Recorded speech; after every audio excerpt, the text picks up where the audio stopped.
जीजा जी प्रणाम। बिना बतौले आ गए। अरे इसमें बताना क्या है, आ गए होली खेलने। सोचे झारखंड में दारू भी फ्री है, होलियो खेलेंगे दरुओ पिएंगे। अच्छा ये बात है जीजा जी। हाँ साली जी, एक बात और है। क्या जीजा जी? इस बार आपको भी पीना पड़ेगा मेरे साथ। अरे ये सब क्या बोल रहे हैं? आपके सारू जी जानेंगे तो बवाल हो जाएगा। अरे क्या बवाल हो जाएगा, होली है, होली में तो इतना चलेगा ही। नहीं, नहीं। और जीजा साली में नहीं चलेगा तो किस में चलेगा? नहीं, मेरा जीजू। एक बात और सुनिए। क्या है?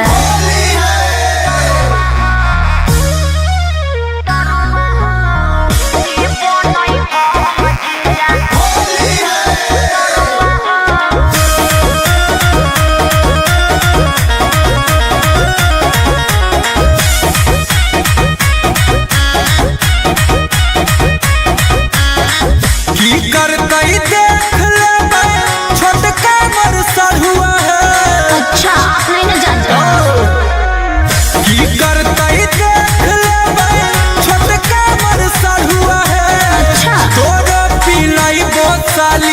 होलिया में दरुआ है, तोर पिलाई बोसाली।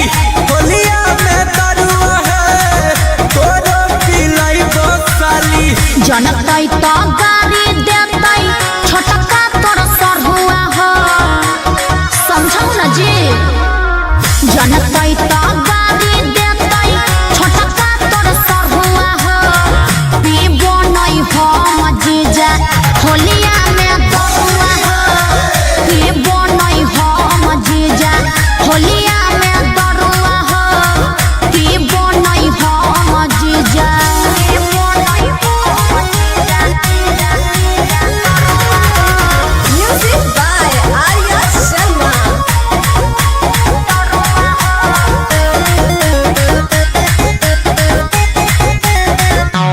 भोरे महुआ वाला पिलाई बोरतिया दरुआई गालिस। सढ़ुआ सूत जैतै तब साली दी हो हमारा किस। ओहो जीजा जी सब अब नहीं हो तो काहे ले आए गेल हो होली में हमारा घरवा जीजा जी।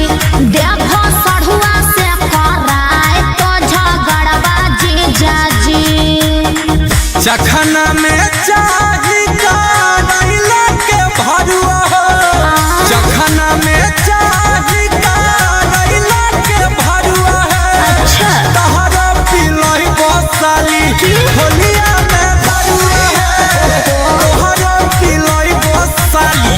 होलिया में दरुआ है, तोहरा पिलाई बोसाली। मार करे की होली में।